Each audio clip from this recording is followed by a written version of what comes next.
குடிசையிலே கொஞ்ச காலம் தங்கி பாருலே கூரையின் ஓட்டை வீரி செல்வாடி நட்சத்திரம் எண்ணி பாருலே கூவும் செல்போனின் நச்சரிப்பை அணைத்து கொஞ்சம் செல்வண்ணின் உச்சரிப்பை கேட்போ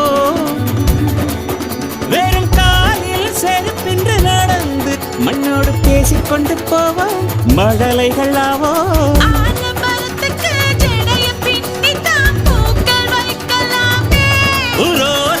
ஐயனாரிடம் கத்தி வாங்கித்தான் பென்சில் சீவலாமே